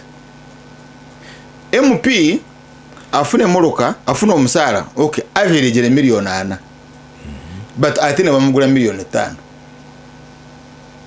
Can you imagine omuntu afune $40 per month? It is guaranteed. Ne wakuwa ne $2 3 ez'emmoloka it is guaranteed tewali asobola kuzikujjako but olina akugula $1 na akugula $1 million sometimes even $1 million. Now kakati na zino NGOs some of these NGOs CEOs bazo abazukulira bamu abayina omusaala ogwenkana n'ogwa MP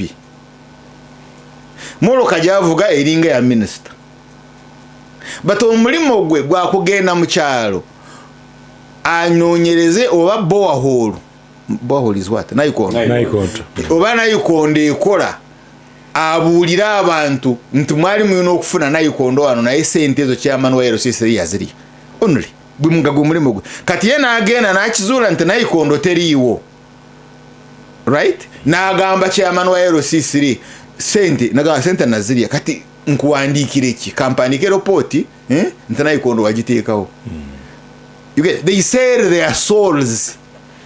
Reports zaabwe the minister bebazwandika bebuza ku permanent secretaries betunderi government so they become governmental organizations.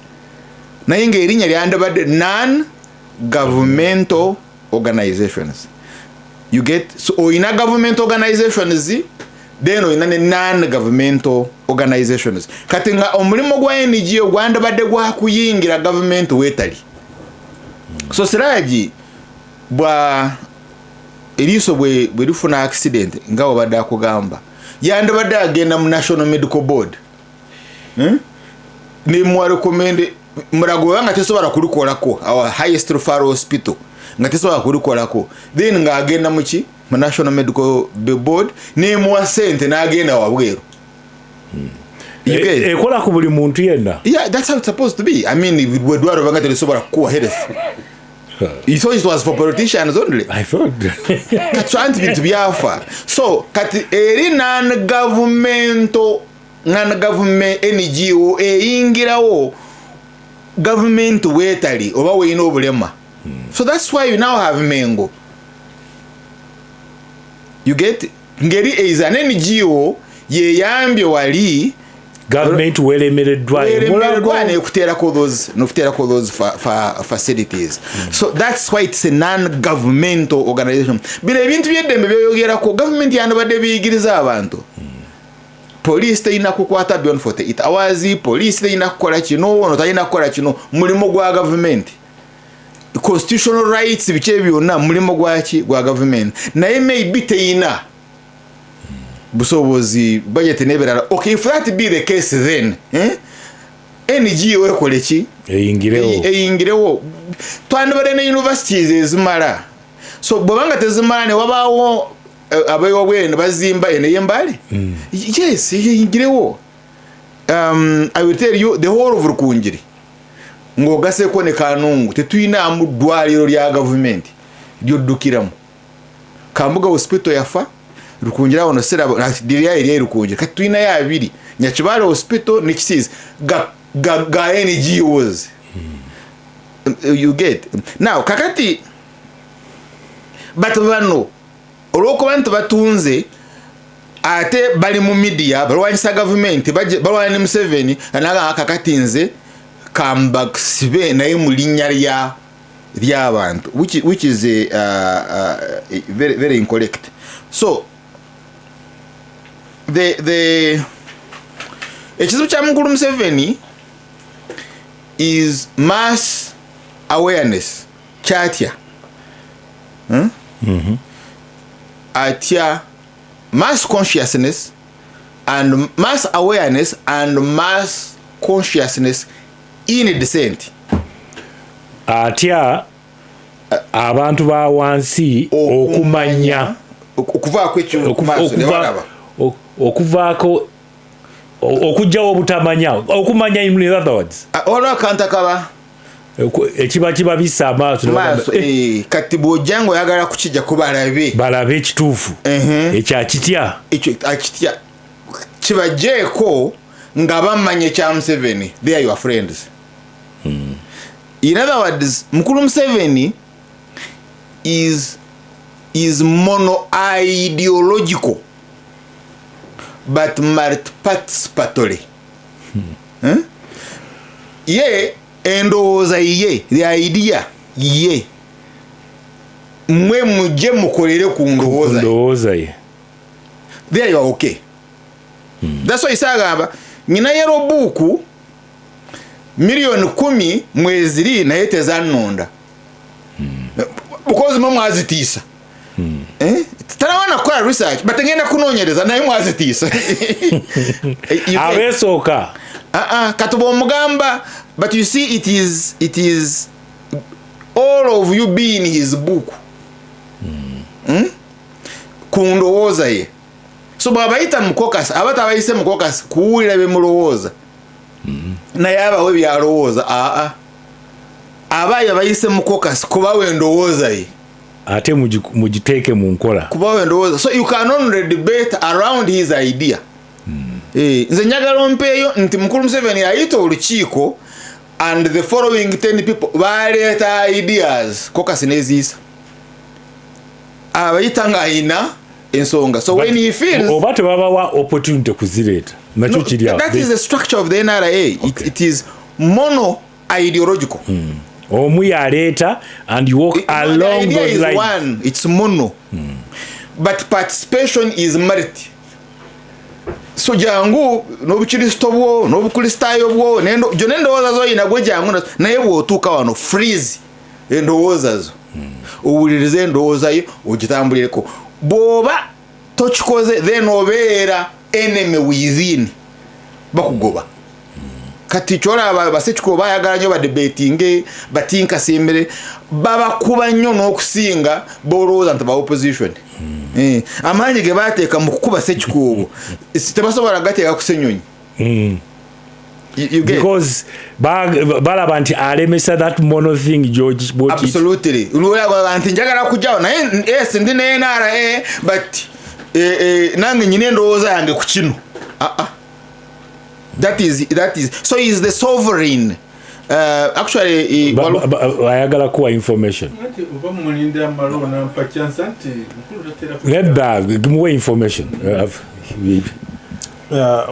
waddembe n'endowooza okujjako kye mbadde ngezaako okutangazaako ku batuwuliriza nti ebungereza sovereign yali queen nga queen yenanyini buyinza ne bwe bakola revolution ndowooza emyaka nga 9 egiyise kumpi kati kigenda kuwera 100 obuyinza obwo babuddiza parliament era ebungereza baga nti parliament erina obuyinza obufuula omukazi omusajja oba omusajja omukazi obuyinza obwa kati Saudi Arabia kabaka nyini buyinza ye sovereign era ye katikkiro agateebi naye ate mu Iran sovereign katonda era parliament bweyisa ebintu olukiiko lw'abamanyi lutuula lulaba oba tebikontana n'amateeka gaki ga katonda naye waffe mu Uganda ssemateeka bano gwe bakola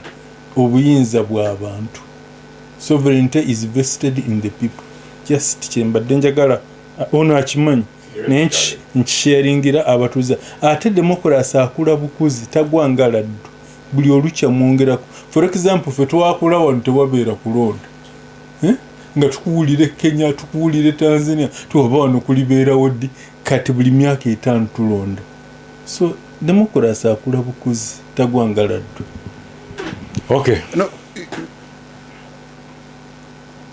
you see I elaborate to explain sovereignty but ne we aga tsolo kuchimala kuno mwaka that ekyo twa the sovereign mu Bungereza parliament yabwe that's not an issue but ye yali etwala wano yes so we say we are independent because katufet we salirawo right I'm not sigenze mu details on how we make parliament free fair elections free fair credible peaceful elections but katuwano mu Uganda the sovereign is not our parliament is not our people through parliament no the sovereign is Mr. Museveni chandabadde the sovereign should be the people ngabo twakiteka mu article 1 but ngwade genesis ye chovala the National Resistance Council of the NRA ye yafuka parliament nga mukulu Museveni was the speaker I think is the only actor simanyi oba wali omulala ayali president atenga speaker yali yeyeka yes although Luriti yali speaker yali nga chairperson no he was a speaker of course akulira parliament is the speaker wakubanti yalekawo omukulu Kigongo who was his deputy but anyway so kati obuyinza theoretically twabuze eri abantu you know kati nze naye olw'omushana mba ntambula ku street nenga nazo obuyinza mu bantu ndabuuza musiye nali mbujewa you get teyabuwaayo singa yabuwaayo that would have been different in other words twandabadde tukoleje singa Tanzania bwe tugamba kati mukole military commission muzimbe je lyammwe ntutwine je ngalia bantu but the je remained NRA no we only changed the name but now I am not even very sure antineri yali akola ki Uganda People's Defense Force twetaaga myaka on that debate so kati mukulu Museveni therefore tayagala omulabe we is the one who does mass consciousness on another idea kati so that's why you see takkiriza rallies okujjako nga rallies ziri ku idea ye. So bwemba wakuyita abantu ne webeera miliyoni emu nti naye muwagire ekirowoozo kya mukulu Museveni seetaaga na police permission. You get kyewono kyagamba kiri kimu giyite naye nze nja okugiggala. But bw'ogamba nti mpite abantu ne babeera 50 nange mbawe idea eyange takukkiriza. Police will disperse you. The state will disperse you. Simanyi obuntegera kyentegeeza. Kakati therefore kyobola wa space for political actors abasobola okukola mass organization, mass line are musicians. Na churches, these religious institutions, musicians. So therefore I'm not surprised nto inaba Kyagulanyi bebajja, because bweka bali bakkirizibwa okuba ne mass oyita abantu mu music kana tanko okutunula naye oyimba music ki bw'oba oyimba music ey'ekisirusiru ngeri awo they are okay, but bw'otandika okuyimba music ereeta consciousness in the population ng'ereeta idea endala contrary to Mr. Museveni is they will disperse you. By the way, tosobola na kale tukukola sala mass, what you now call mass ekereziya noteekawo kando emu 2 ng'ogenda kusaba sala nga tosabira Museveni kyeri kyava bagigana. Because the mistake was to announce bagenda kusaba sala naye nga contents zaayo tazita tusoke to discuss your contents. What do you want to pray here? You get mjira mulinda ko tulabe mumpedite nja kubaddira chola Archbishop what semogere yagenda ku candles nazizikiza Mr. Wedde Mr. tetandise this time te yarangira and Mr. Wedde mugene emere why Mr. tekoze eki nokutandika tetandise why because you are trying to do mass consciousness on another idea. Kakati these NGOs chezesingako other political actors zina resources right, so okutuuka in the population. Now bw'ogenda okukola borehole yonna gy'ogikola it becomes political. You must prove beyond reasonable doubt toli political. Yeah, I'm just serving the people. Tebalina mazzi. No, kati yes, tebalina mazzi, but initially kyali okay. Ngosobola okujja mu kyalo n'okola ki? Naye bw'otandika bw'ozima boreholes kubaga naye abazaaki. What is the interest? Abazaaki. Kakati bw'oba oyagala ozizimba omaleyo yambala yero. Naye bw'oyambala kale endala ne bw'oba nga toli mu byabufuzi but accidentally n'oyambala kale endala sooka genda RDC akwetaaga. Nnyonnyola boreholes zino zaaki. Abantu balina amazzi tukimanyi tebalina amazzi fine, thank you very much, but obazaaki nga tetukutegeera bulungi njagala kuyamba bantu olina okuba nga oli waabwe. So kati zino NGOs eziri pro people zifuna those contradictions. Now I will give an example maybe maleneyo olwakaddeko the Mukulu Museveni namulaba nga alimara magambo ebiside z'ebushenyi eyo Greater Bushenyi n'atunuulira the forest. Bw'olitunuulira ku luguudo n'olengera ddungi nnyo thick imara magambo baga nti bw'oyingira ebigambo bikugwa. Yensonga lwaki bagiyita mbala magambo. Wali ogenzeeyo? Ndirengerera eri natuuka ku boda yali nate njagala kwesanga research person nti wati nawe byakugwako ng'olina no, I come from there. So manye from the other side of Bwambara, no proving from Bwambara. No, I followed. No, I'm saying I know it in the money, but siri ingeranga munda kubuliramu. But it's so good. But when you get the information now I have and najifuna from a resident district commission. Ye yagenda munda yakangendeyo munasanga emiti bagitema bagibba. And that was my thought. Bwechanzijira mwe namulabanga naganta enewedde. I'm not suggesting nti yabayita. But chiri much kalinjo or something the forest ziri budongo, is it budongo what? Mu bunyoro ne wano mabira babibba kati asobola okubyogeraiza n'NGO. But now the question is NGO esomesa abantu ku byamafuta kulwaki efuuka mulabe,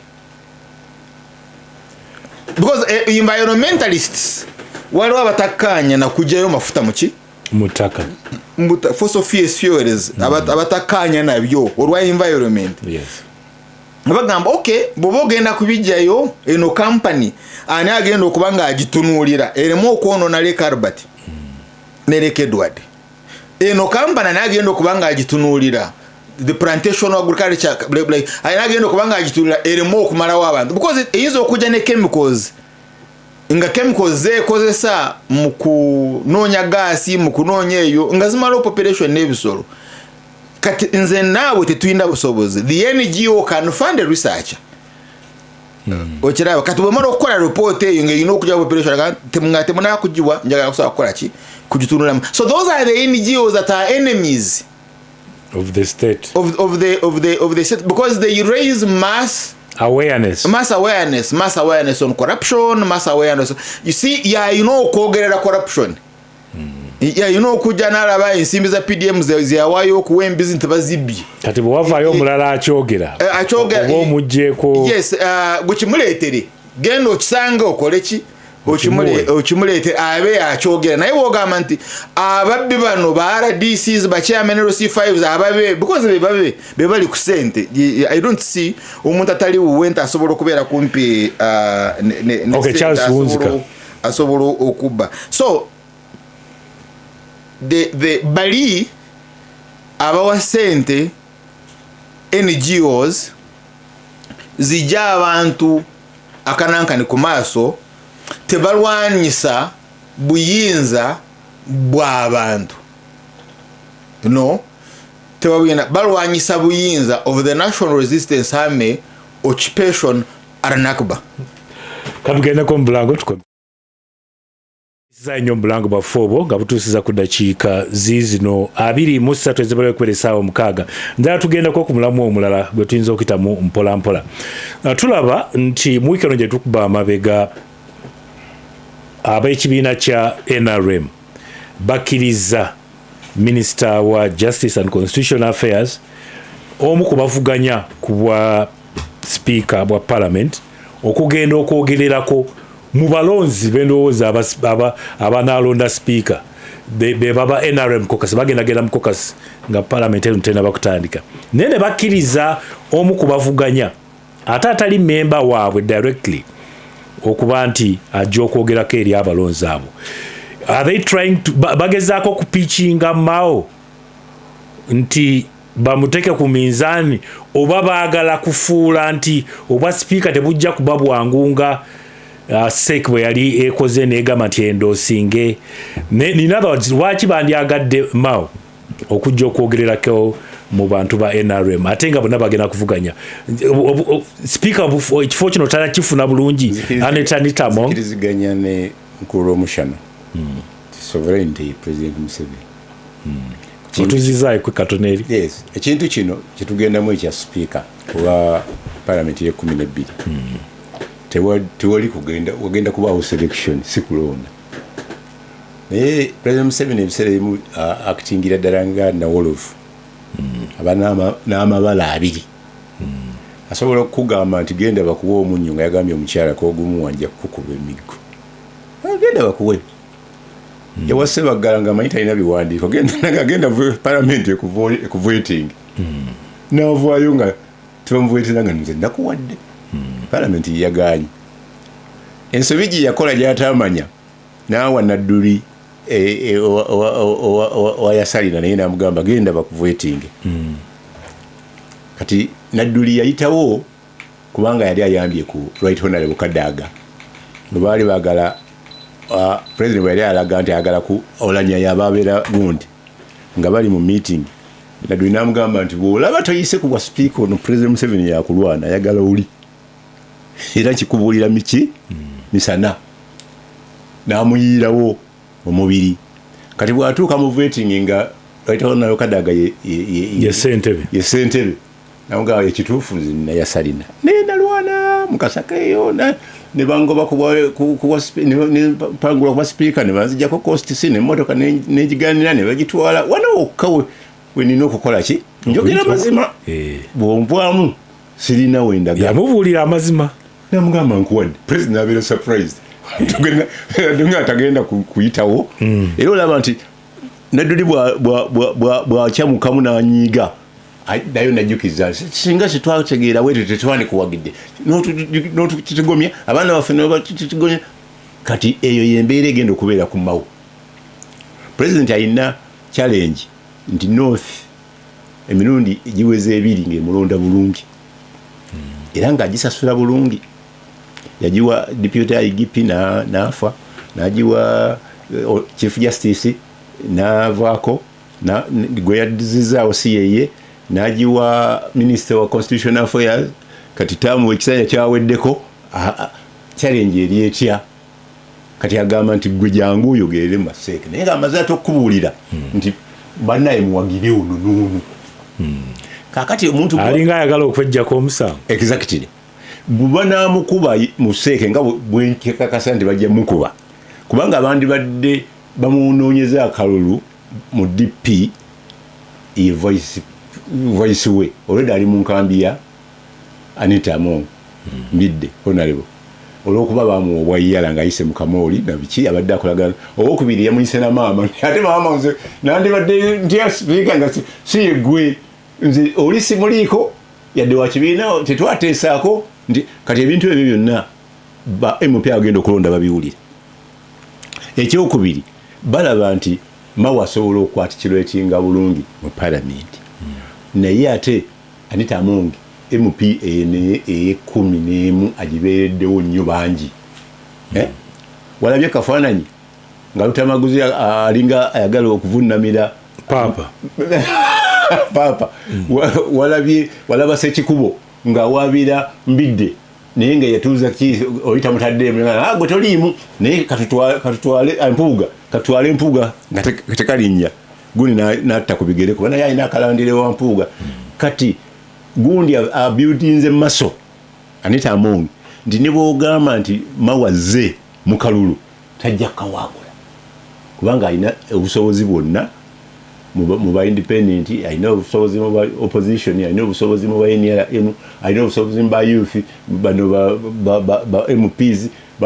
MPs aba Piero Iwegamba banaifu aba Piero we agenda asonge wali oba baagala kulaga speaker nti tolowooza nti gwe kaaliwo naye speaker ajja kukankanamu katono naye maso gy'alina Mao alina kunoonyezebwa kibanja walala awo ku parliament takirinaawo ne bwanaakola ki ne bwanaayogera n'asuula ennyenje olw'ensonga nti ekisanja kye agreement yaweddeko kati ali ku Mase nga Mao gundi gye yaliko Mbidde kuba Mbidde okugenda Alaso yali ogwasooka Alaso nga ye secretary general wa FDC yali awandiise nti ffe aba FDC tetugenda kwetaba mu ki nejjukira ate Mbidde yaleeta etteeka erikyalennyinga ebiina ebirabirera ki kati n'akozesa chance yankubira esimu ngamba nti waaya Alaso yagaanyi kati mpita wambadde njagala kufuna bwayala ne mugamba Alaso teyagaanya yongeddeyo ebbaluwa egamba nti babongereyo obudde nga FDC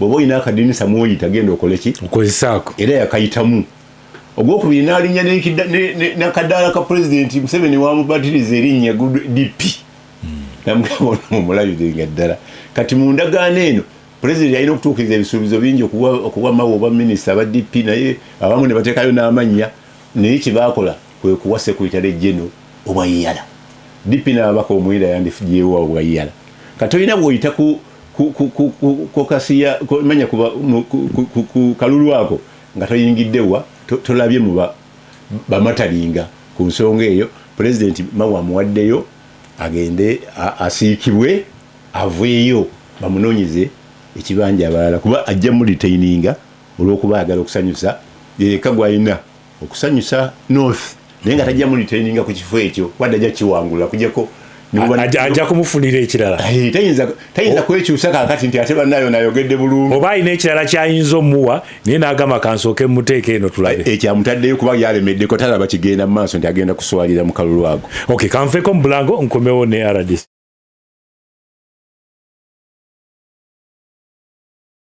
Mbakulisiza nnyo Blank Bafobo eddakiika 14 njagala genda RDC ensonga lwaki muna DP bandyagadde ayogerere mu balonzi abagenda okulonda speaker wa parliament ate nga naye avuganya ku kifo ekyo.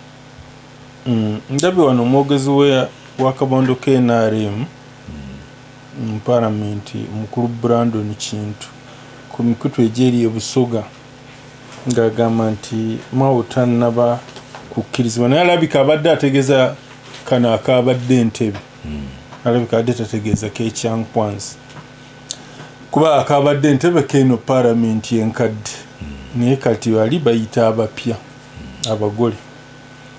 Nze ndowooza ebintu bino kakyali kasiki kubanga ekisanja ekikadde kikyaliwo.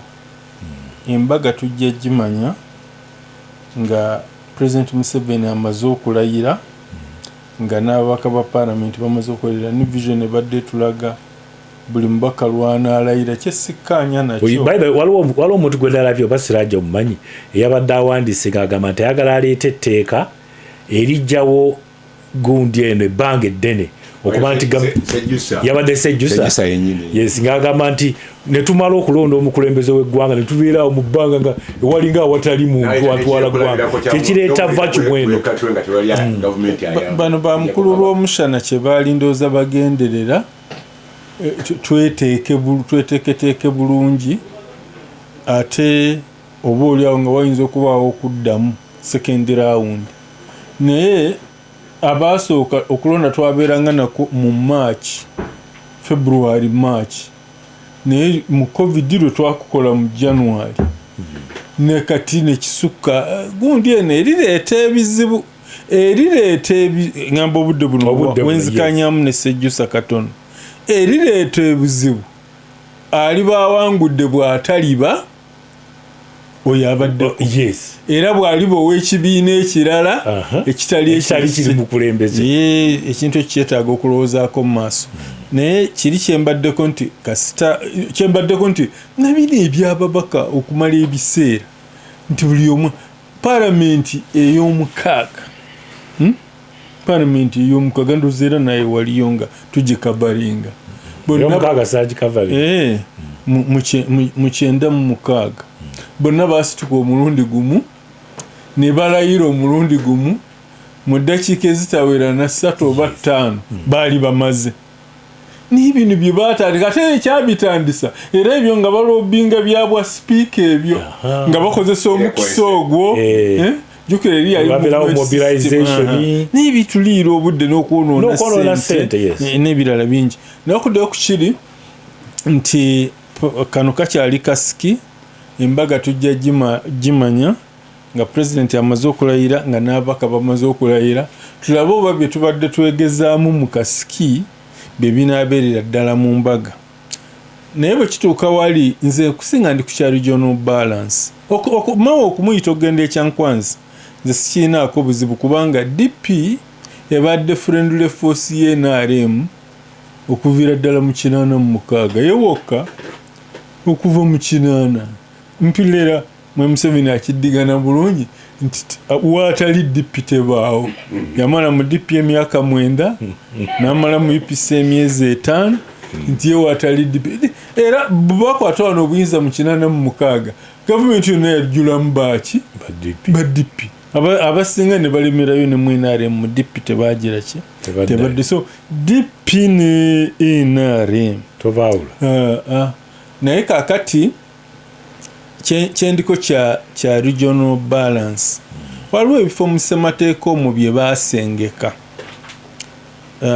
bakiyita ki precedence president vice president speaker saabalamuzi omumyuka wa speaker omumyuka wa saabalamuzi mu nnongosereza ya 2 ne bongerako ne saabaminisita ebifo ebyo byetaaga okubalansinga regionally abantu bajja bw'okyogerako olumu ne bagamba mbw'ososola naye nga ge mazima ebifo ebyo birina okutunula nga bwe tugaa nti cabinet erina okuba ne national character ne tugamba UPDF oba n'ebitongole birina okuba ne national character era abakifubyeko n'ebyo ebifo birina okuba ne national character.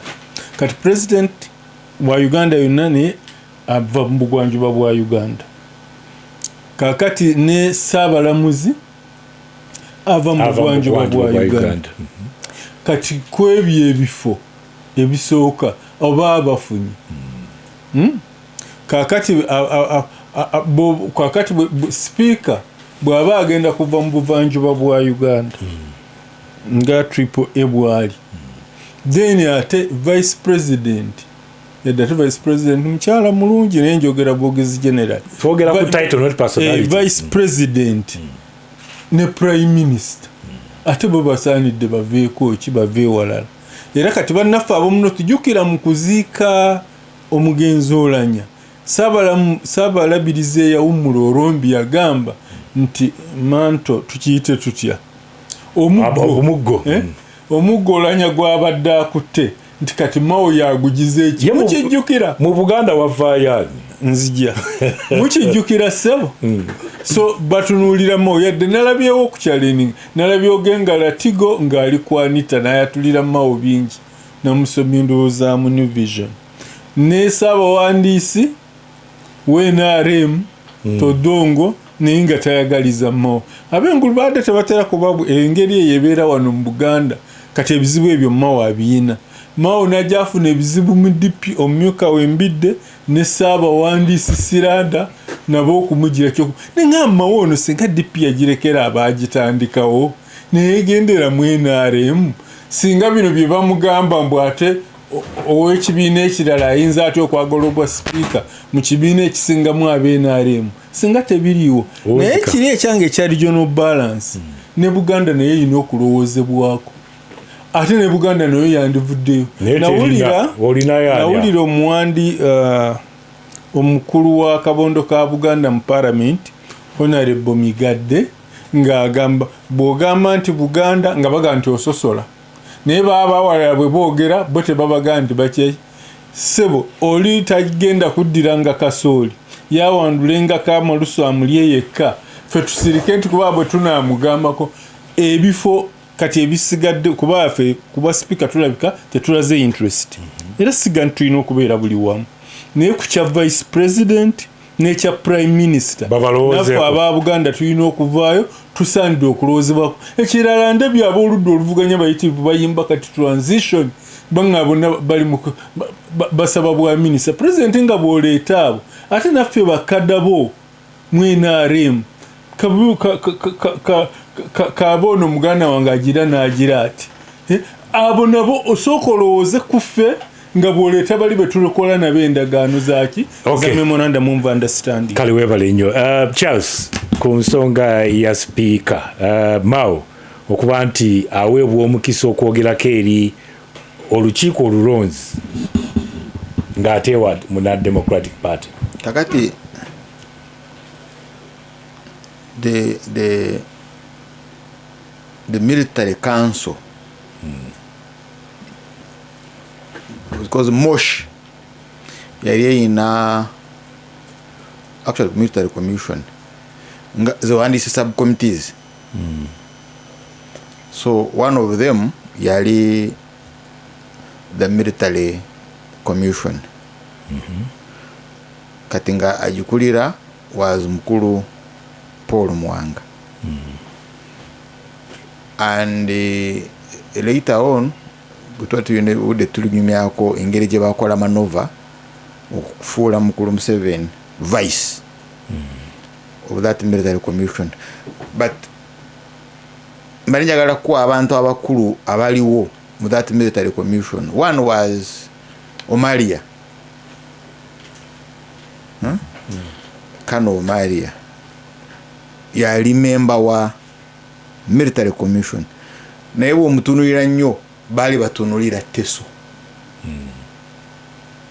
then nobeerawo ne I think it's Tito Kero Lutwa who later on became the army commander in 1980 naye nga otunulira North Acholi. Now so abwenjagala otereke those two names then Paul Muwanga, of course, here, then Mukulu Museveni, then Zed Maruru. But botunulira engeri gye bali bazimba that commission, bali batunulira the representation of communities. And regions. Communities. Regions, okay, communities. So, kati tereka Omalia, tereka Tito Kero Lutwa. Omalia, ajana joininga Mukulu Museveni. Omalia moja muva yali Minister of Internal Affairs. Or in the Ministry of Internal Affairs. But oyina mchala Kadaga, nga mchala Kadaga muwala muto na yemu wa eteka ejalu.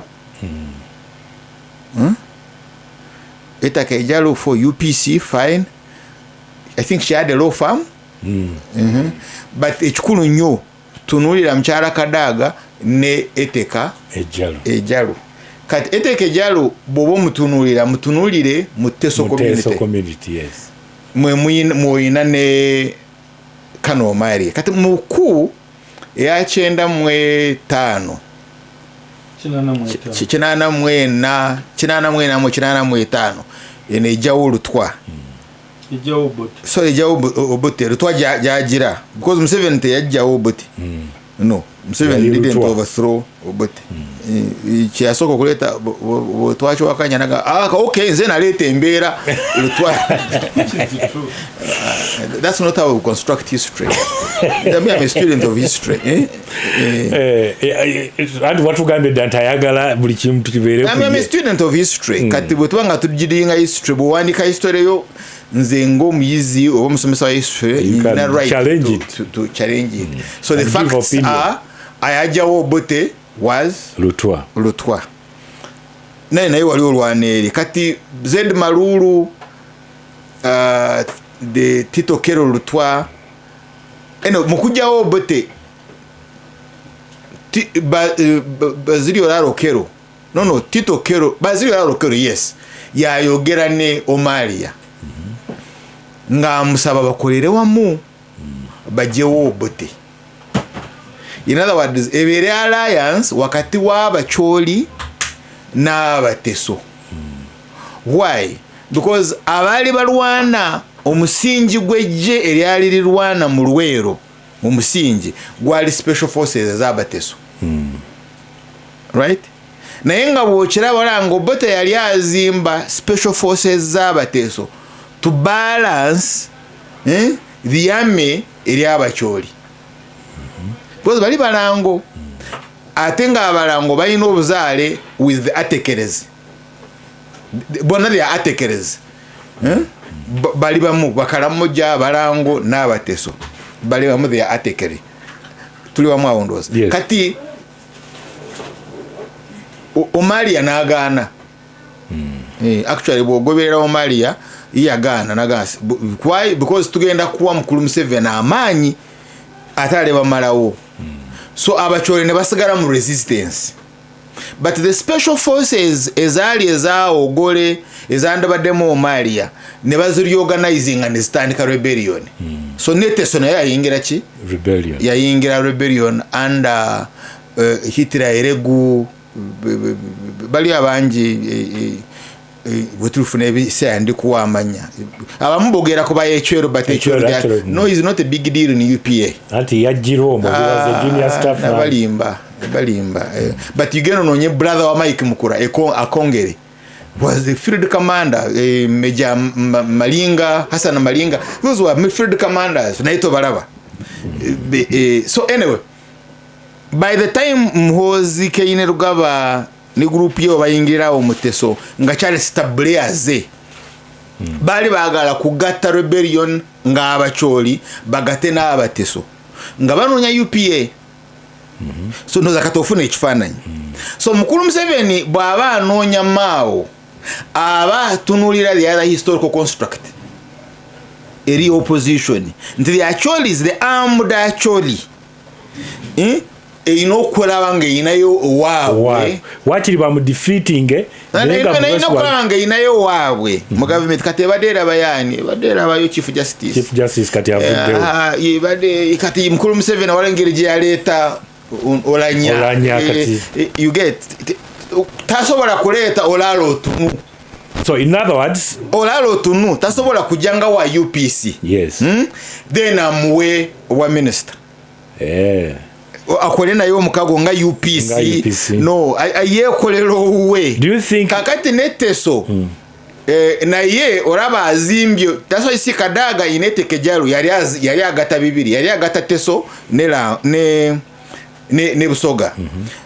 Kakati ono mchala Anita Among never now bola wa muteso. Mukulu Museveni is looking at dissent, but the armed dissent. Atunulira awakanya muteso. Naita tunulira awakanya ali civil. Bune yobululu. Nti singa wabera wana uprising, which is an armed uprising. Bano communities saenga wali ababo chobola ba wajjo okujjayo armed uprising muteso nga era ejireta. Ba civilians ba Mike Mukula and the several other DCs but never jane bakola what you call Arrow Boys kata abantu baloza Arrow Boys was civilian what no it was military but inaba no as a front so tochitunulira ku level ya speaker Monane Mukulu Museveni is looking at an armed force as a barrier, a bulwark, no barrier, ekisenge singa wabawe ekifubu tukamu South Sudan tekijana ekisanga population nga teyera bamuki mu bukulembeze obwo abatuliza bwe tubadde musibe bulungi era mwera